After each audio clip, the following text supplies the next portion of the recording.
39번, 41번은 다음 글에서 보기에 문장이 들어가기에 가장 알맞은 것을 고르십시오. 네, 이것도 생각보다 어렵더라고요. 그래서 사실은 이 문제 때문에 지금 세 번째 녹음을 하고 있는 것입니다. 도시의 거리는 온통 상점으로 가득 차 있다. 네, 가득 차 있어요. 하지만 상점은 거리에 활력을 불어넣어 걷고 싶은 거리를 만드는데 중요한 역할을 한다. 상점은 우리가 도시의 거리에 대한 이야기죠. 상점은 단순히 물건을 파는 이게 이 상점이라는 거는 이제 가게, 그죠? 단순히 물건을 파는 공간이 아니라 보행자들에게 걷는 사람들이죠. 볼거리, 볼 수 있는 여러 가지 것, 그 다음에 잔재미, 자잘한, 작은 재미 이렇게 보시면 돼요. 끊임없이 제공하는 거대한 미술관이 되어 있다. 그래서 상점이 거리에 활력을 넣고 뭐 이러고 이제 단점도 있지만 장점도 있다라는 이야기를 해주고 있네요. 또 이거는 바로 연결되죠. 또 밤거리를 밝히는 가로등이며 보안등이자 거리의 청결함과 쾌적함을 지켜주는 파수꾼이 되기도 한다. 그래서 상점, 도시의 거리에 온통 상점으로 가득 차 있는데 그거에 대해서 상업적 공간으로 채워진 거리를 보며 눈살을 찌푸리는 이들도 있다라는 거죠.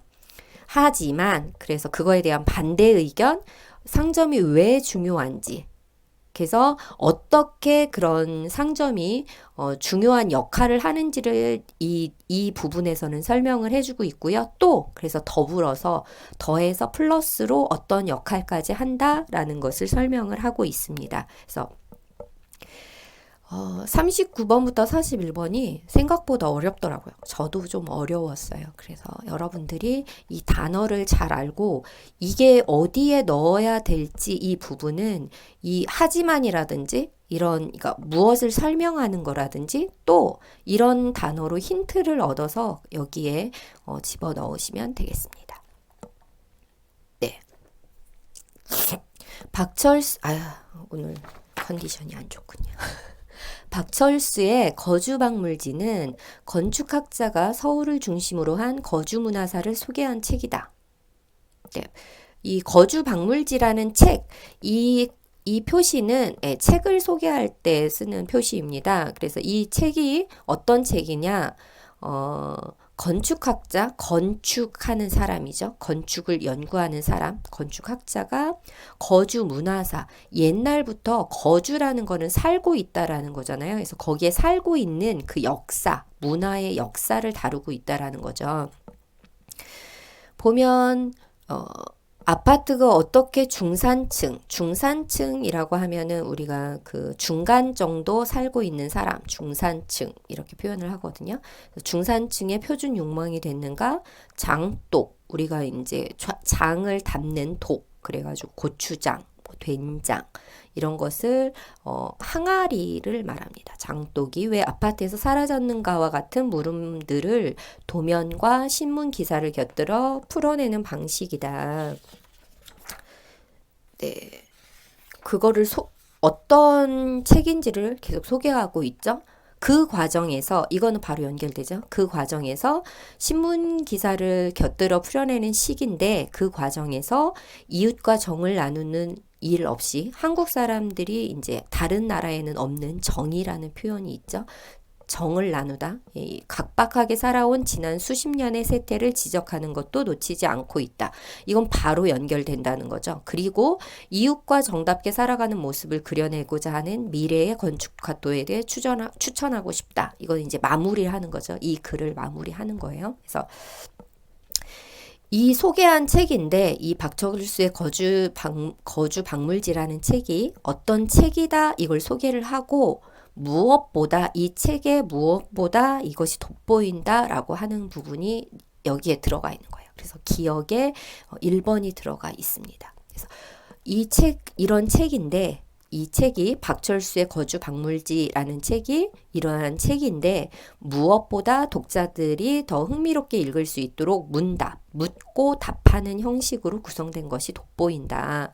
그러면서 아파트가 됐는가 뭐 이런 거에 대한 물음들이라는 게 여기가 힌트가 되는 거예요. 그래서 여기가 문답의 형식으로 돼 있으니까 물음들과 이거는 이제 그 답을 주는 방식인 거죠. 그래서 이 내용들이 파악이 되지 않으면 사실은 이 문제를 푸는 게 좀 어렵거든요. 그래서 훨씬 더 많은 그 어휘들을 알아야 여러분이 문제를 풀 수 있을 거라고 생각을 합니다. 근데 이제 이거 같은 경우는 조금 더 어려운 문제들. 그래서 건축학 이렇게 하면은 예, 말이 어려워서 저도 설명하기가 어려운 그런 문제들입니다. 네, 41번은 동전에 대한 이야기죠. 그 효과는 보기가 그 효과는 기대 이상으로 빠르게 나타났다. 어떤 효과일지, 그죠? 어떤 효과가 뭔가를 한 거에 대한 효과겠잖아요. 그래서 그거를 포인트를 잡아서 잘 찾아가시길 바랍니다. 최초의 동전에 대한 설명입니다. 최초의 동전, 지금 코인, 그죠? 우리가 가지고 있는 동전인데 한국도 동전이 있어요. 동전은 100원, 10원, 100원, 500원 이렇게 있죠. 근데 10원은 거의 사용하지 않고요. 한국은 동전을 아직 별로 많이 사용하지 않아요. 요즘에 워낙 이제 물가가 올라가지고 동전을 싫어하죠. 동전 주는 걸 그런 실정입니다. 최초의 동전은 값비싼 금과 은으로 제작되었다. 제작되었다라는 건 만들었다라는 거예요. 금과 은으로 만들었대요. 그래서 어떤 동전? 금과 은으로 제작된 동전이죠. 이 동전의 가치가 매우 높았던 까닭에 주화를 조금씩 깎아내서 이득을 보려는 사람들이 많았다. 이게 주화라는 건 이제 동전인데 이 동전이 비쌌으니까 이거를 조금씩 깎아내렸다라는 거죠. 이거는 바로 연결되죠.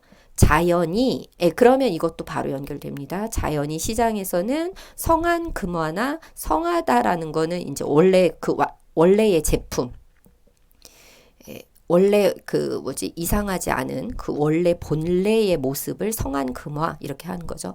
성한 금화나 은화를 찾아볼 수 없었고 주화를 발행하는 국가도 손실이 컸대요. 그래서 이것도 바로 연결됩니다.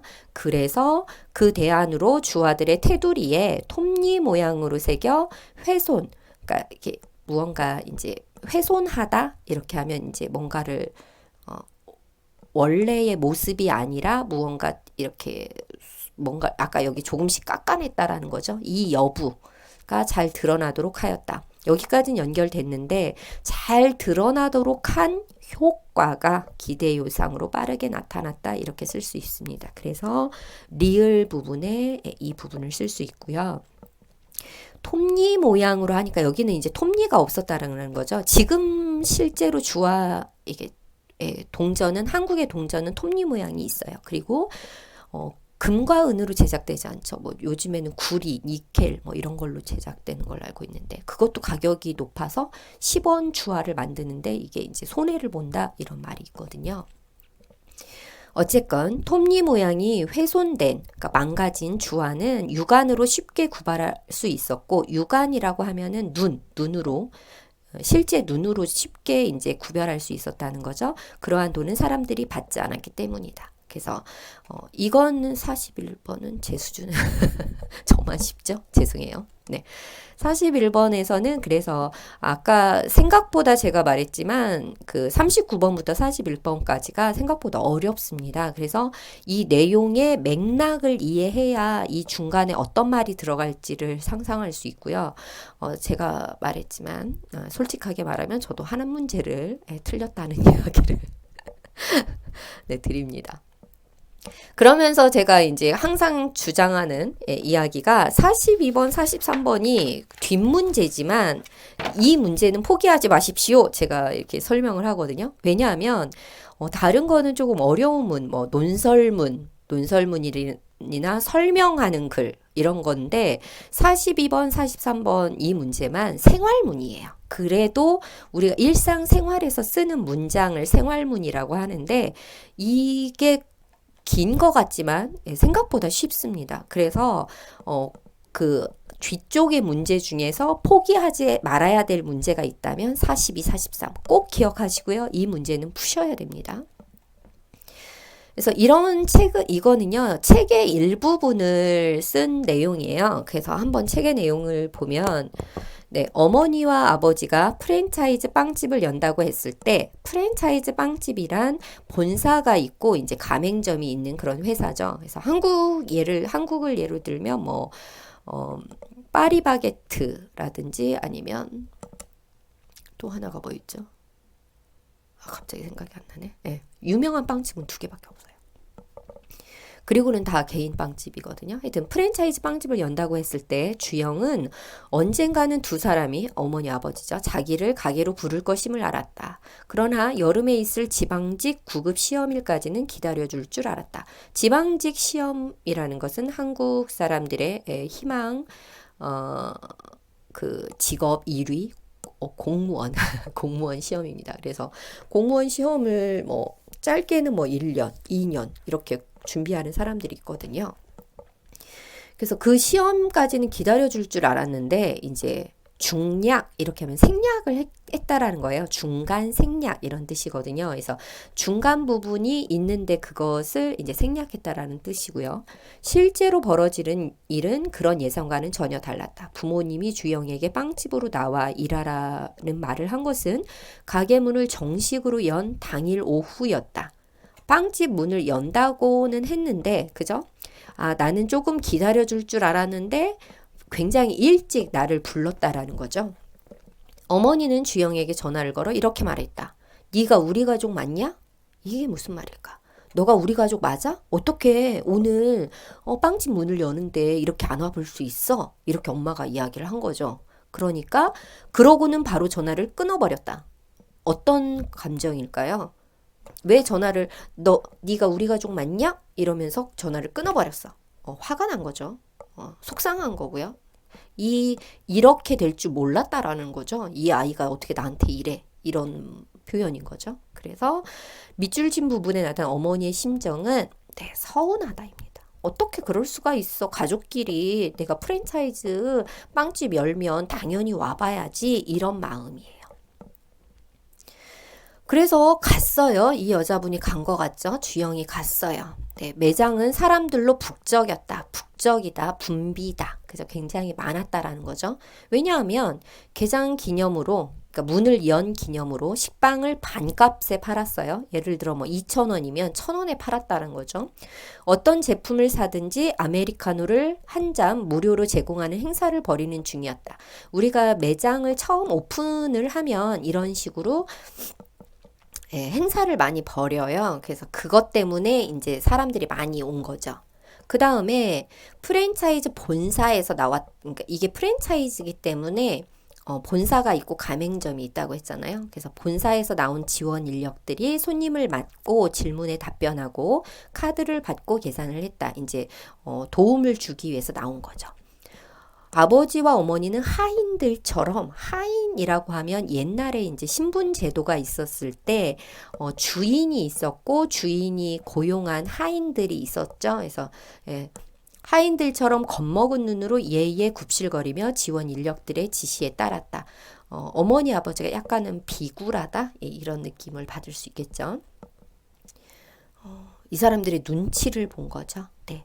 주영의 아버지와 어머니는 카드 결제조차 제대로 하지 못했다. 왜냐하면 이제 나이가 드신 분들은 카드 결제가 굉장히 복잡하니까요. 어떻게 복잡했는지 볼게요.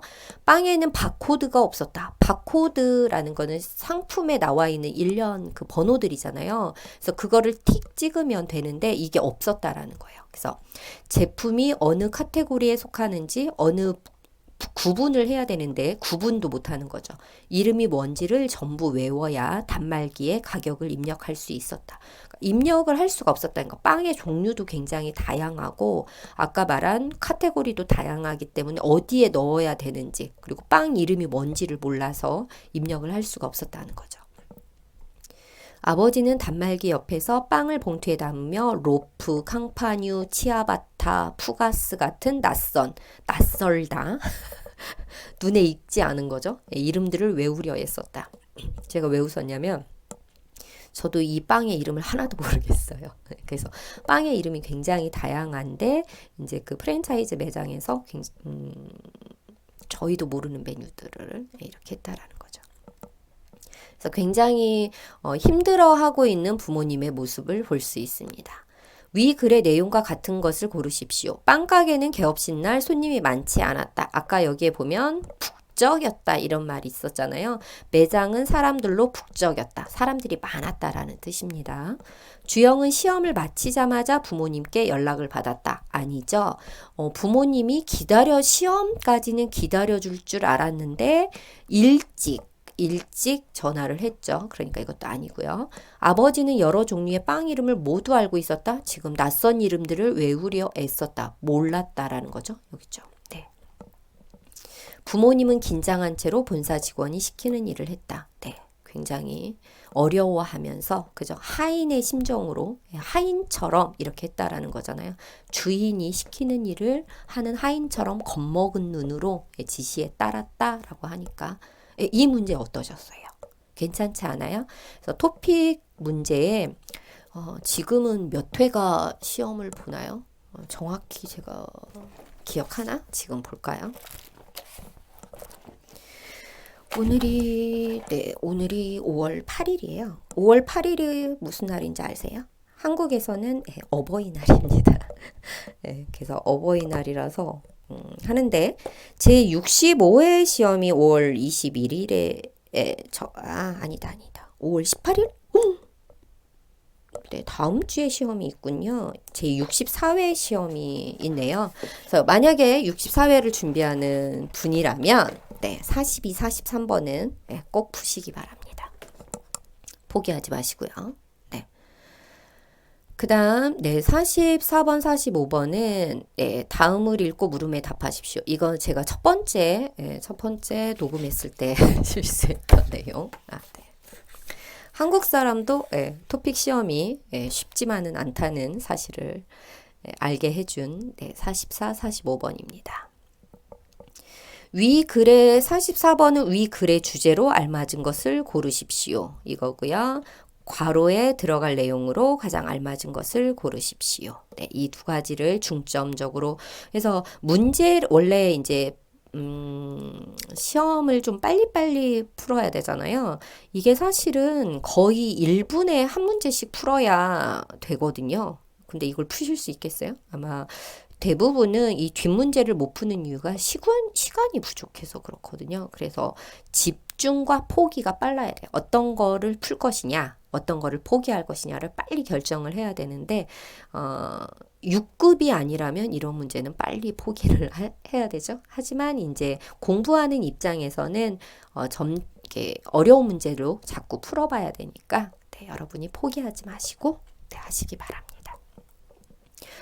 원고 마감이 임박하거나 임박하다라는 건 가까워졌다라는 거예요. 원고를 마감이다. 그러면 예를 들어 원고라는 건 뭔가 글을 쓰는 작업이잖아요. 이게 이제 마감 날짜가 언제까지 해주십시오 하는 게 마감이에요. 임박 가까워졌다. 시험 시간, 공부 시간이 부족하면 사람은 본능적으로 놀라운 집중력을 발휘한다고 합니다. 내일이 코앞이에요? 그럼 열심히 모든 정신력을 집중해서 모든 정신력이 막 깨어나는 거죠. 그래서 열심히 한다라는 이야기입니다. 그래서 시간 부족 상태가 되어야만 일을 효율적으로 할 수 있다고 믿는 사람들이 많다.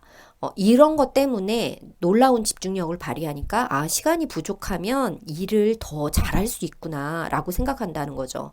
그러나 효율성만 믿고 무엇을 하는 게 어리석은 것이다 라고 쓰인 거죠. 그러나 효율성만 믿고 어떤 것이 어리석은 일인지 이 뒤에서 설명을 할 거거든요. 조금 더 볼게요. 이 문제를 풀지 않고 시간에 쫓기면 사람들은 한 가지에만 집중할 뿐 그 외의 다른 것에는 주의를 기울이지 못하게 되기 때문이다. 이게 이유예요. 그래서 효율성만 믿고 우리가 시간이 부족한 상태가 되면 효율적으로 일을 할 수 있어. 그러니까 어떻게 한 거예요? 일을 뒤로 미룬 거죠. 그래서 이 부분이 여기까지 이유에 대해서 설명을 했잖아요. 그래서 이 이유는 무턱대고 일을 미룬다 이 대답이 되겠습니다. 이 문제 조금 어려운 문제예요. 그래서 이 사람이 시간이 부족하니까 놀라운 집중력을 발휘했어. 그러니까 시간이 부족해서 효율적이구나. 하지만 그 효율성만 믿고 뒤로 미루거나 뒤에 있을 조금씩 미뤄놓는 거죠. 이게 어리석은 일이다라고 한 거예요. 왜냐하면 뭐뭐 하기 때문이다. 다른 것에 주의를 기울이지 못하기 때문이다.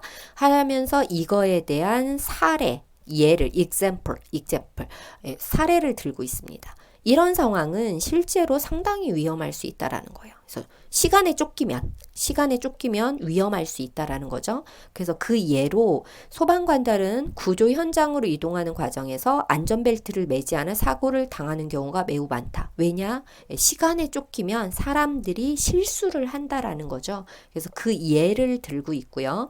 1초가 급한 상황에서 인명구조, 사람을 구하는 거에만 집중한 나머지 차문을 닫거나 안전벨트를 채우는 기본적인 일을 잊어서 생긴 결과이다. 그래서 아까 효율성만 믿고 뒤로 무언가를 미루는 게 어리석은 일이다라고, 왜? 시간에 쫓기면 다른 것에 주의를 기울이지 못하게 된 그런 예를 계속 들고 있습니다. 이처럼 시간적 여유가 부족해지면 집중했던 일은 성공적으로 처리할 수 있겠지만, 이거는 이제 장점이죠. 나머지 많은 것들을 놓칠 수 있다. 그러니까 시간적 여유가 부족한 상태에서 무언가를 하지 말라, 그런 말이에요. 그러니까 놀라운 집중력을 발휘하긴 하지만 아까 실수할 수 있으니까 좀 천천히, 시간에 쫓기지 말고 무언가에 다른 것에서도 주의를 기울이면서 좀 천천히 해라. 그래서 뒤로 미루지 말고 할 수 있을 때 이렇게 해라. 어떤 거냐면, 예를 들어서 지금도 이제 토픽 시험이 다음 주잖아요. 그러니까 막 공부를 하다 보면 내가 원래 뭔가를 놓치고 있었나? 원래 해야 된 일을 또 뭐 잊어버릴 수도 있고요. 약속도 잊어버릴 수도 있고요. 뭐 이런 예가 되겠습니다. 인간의 집중력은 시간 제약이 많을수록 높아진다. 이게 주제는 아니에요. 이 사람이 하고 싶은 말인 거잖아요. 그건 아니고요. 인간에게 시간 부족은 효율적인 일처리의 원동력이 되기는 하지만 그렇게 하라고 하지 않죠. 네. 시간 부족은 인간의 시야를 좁혀 부정적인 영향을 미칠 수 있으니까 제발 이렇게 하지 말라라고 이 사람이 이야기를 하고 있습니다. 네. 46번, 47번 우주에 대한 이야기죠. 이것도 과학. 네, 우리가 어려워하는 과학에 대한 이야기입니다. 46, 47번. 네. 우주는 우리가 사는 것은 지구고요. 지구 밖의 세상, 우주죠. 더 넓은 세상. 지구와 환경이 상이하다, 다르다라는 뜻입니다. 지구에서 쓰는 방법으로는 쓰레기를 수거하기가 어렵다. 수거라는 거는 거두어 들인다라는 거죠. 쓰레기를 이렇게 모아야 되는데 그냥 지구에서는 그냥 이렇게 주우면 되잖아요. 근데 이거를 할 수가 없다라는 거죠. 우주에서는. 왜냐하면 무중력, 중력이 없는 상태니까요. 네, 그래서 처음에는 작살이 뭐냐면 물고기 잡는 거예요. 이렇게 손이 이렇게 세개처럼 삼지창처럼 돼가지고 물고기를 이렇게 딱 잡는 거죠. 그래서 처음에는 작살과 같이 물리적인 힘을 이용해서 쓰레기를 찍다. 이게 거론되었어요. 이야기가 되었다라는 거죠. 보면 보기에 네. 왜냐하면 처음에는 그런 게 거론되었는데 이 때문에 이게 말이 어색하죠. 기억에 뭔가가 들어와야 돼요. 그래서 정답은 1번이에요. 네. 그러나 이 방법은 어떤 방법이요? 이렇게 찍어내는 방법이죠. 이거가 자칫하면 우주 쓰레기를 엉뚱한 곳으로 밀어낼 위험이 있었다라는 거예요. 뭐냐면 쓰레기를 이렇게 딱 찍으려고 하는데 안 찍어지니까 더 이상한 곳으로 밀려난다라는 거죠. 그래서 이 부분이 있어야 연결이 돼요. 이 때문에 위험이 있었다. 그래서 이것 때문에 테이프나 빨판 같이 접착력 있는 도구를 사용하자는 제안도 나왔다. 그래서 처음에는 작살과 같은 걸 찍을 수 있는 게 처음엔 이야기가 되었고요. 두 번째, 그 다음에는 테이프나 이렇게 뭔가를 이렇게 딱 붙이자, 이런 게 된 거죠. 점성이 강한 테이프의 경우는 우주에서의 극심한 온도 변화를 견디지 못했으며 빨판은 진공 상태에서는 소용이 없었다. 근데 이게 안 된 이유를 설명을 하고 있습니다. 이것도 제안이 되었었는데 이게 안 됐다. 그런데 이게 이제 어떤 뭔가가 이제 연구를 더 한 거겠죠. 그런데 최근 한 연구진이 도마뱀 예쁜 뱀이죠. 도마뱀이 벽에 쉽게 달라붙어 떨어지지 않는 것에서 영감을 받아 접착력이 있는 도구를 개발하는 데 성공했다. 원래는 이게 실패했지만 이것도 안 되겠다 했는데 연구를 해서 무언가를 개발했다는 거죠. 도마뱀의 발바닥에 있는 수백만 개의 미세한 털들이 표면에 접착할 때 생기는 힘을 응용한 것이다. 그래서 이거 어떤 접착력이 있는 어떤 도구를 개발을 했어요. 이거와 같은 테이프나 빨판 같은 이게 이제 떨어지지 않는 것을 개발을 했다라는 거죠. 그래서 딱 붙이는 거예요. 쓰레기를 딱 붙여서 무언가를 만들어낸 거죠. 그래서 쓰레기를 이렇게 모으는 방식이 다른데 우주에서 모으는 방식을 이제 테이프나 빨판 같은 그런 접착력 있는 도구 처음에는 실패했지만 이 접착력인 도구를 성공했다라는 말입니다. 위 글의 내용과 같은 것을 고르십시오. 테이프는 우주의 온도 변화 때문에 점성을 잃었다. 맞죠? 여기 그거 있었잖아요. 그죠? 점성이 관한 테이프의 경우는 우주에서의 극심한 온도 변화를 견디지 못했다. 그죠? 네. 그래서 점성이라는 거는 이렇게 끈끈하게 이렇게 떨어지지 않는 건데 그거가 안 됐다라는 거죠. 그래서 1번은 맞습니다. 작살은 접착력을 이용한 도구의 좋은 대안이 되었다. 작살이 처음에 그렇게 찍는 거였잖아요. 그런데 접착력은 아까 그 빨판이나 아까 그 테이프 이런 게 된 거죠.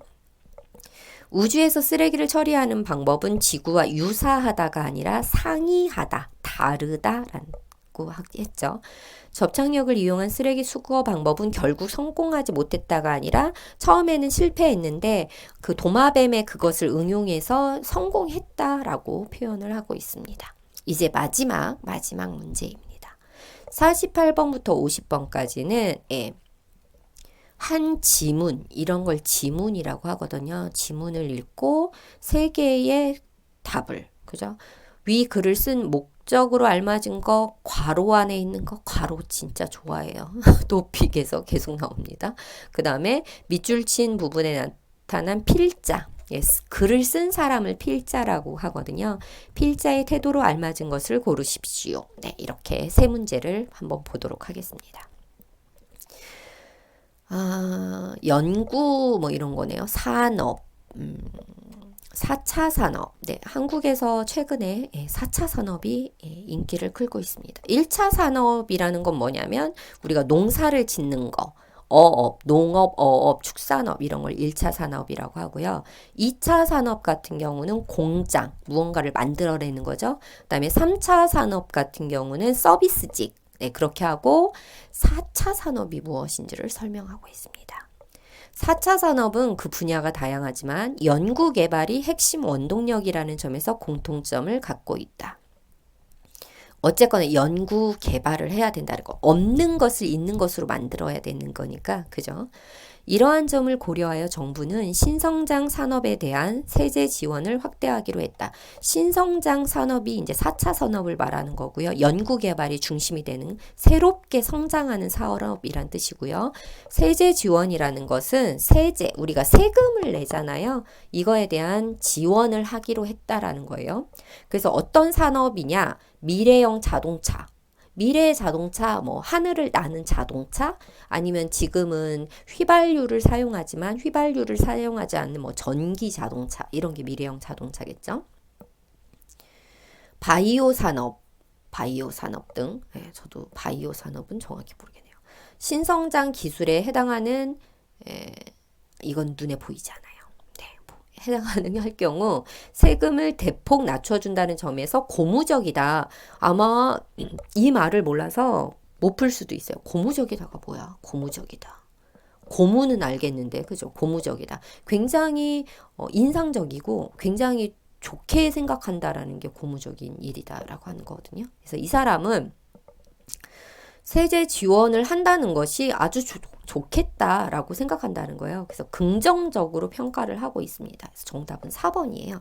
이 사람이 신성장에 대해서 그저 세제 지원을 확대하기로 한 것이 고무적인 일이다. 이 말을 아셔야 문제를 풀 수 있어요. 긍정적으로 생각한다는 말입니다. 하지만 현재의 지원 조건이라면 조건이 있는 거죠. 아무한테나 그 세제 지원을 할 수 없으니까요. 조건이 뭐냐면 몇몇 대기업에만 유리하다. 그런 지원이 될 수 있다라는 거예요. 현재의 지원 조건이라면. 해당 기술을 전담으로 담당하는 연구부서를 두어야 하고 이게 조건이에요. 원천 기술이 국내에 있는 경우에만 지원이 가능하기 때문이다.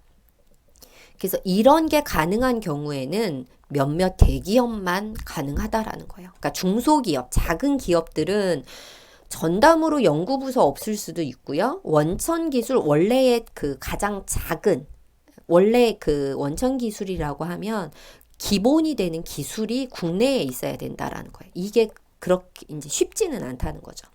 혜택이 큰 만큼 어떨까요? 혜택이 큰 만큼 이 지원 조건을 좀 까다롭게 하는 거죠. 네.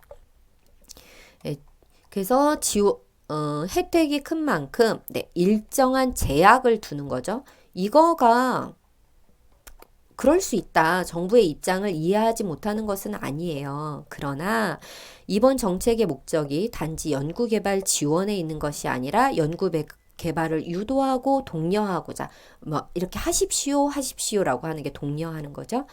해당 조건을 완화하거나 조금 더 여기는 지금 굉장히 까다롭다라는 거예요. 그래서 이거에 대해서 조금 더 풀어주거나 단계적으로 적용할 필요가 있다. 그래서 이게 가능한 거는 대기업만 하니까 조금 작은 기업들도 이것이 가능하도록 조금 지원 조건을 조금 완화했으면 좋겠다. 이게 이 사람의 생각입니다. 그래서 위 글을 쓴 목적은 무엇이냐면 투자 정책이 야기할 혼란을 경고하려고 좀 이상하죠? 네, 조건에 문제점이 있다. 세제 지원 조건이 어떤 문제점이냐? 대기업에만 유리하게 될 수 있다. 그러니까 좀 완화하세요라고 이 사람이 말하고 싶은 거죠.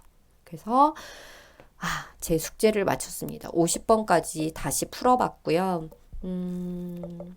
토픽 제가 이제 60회 문제 그 다음 문제는 없어요 라고 하시는 분들은 60회가 마지막입니다.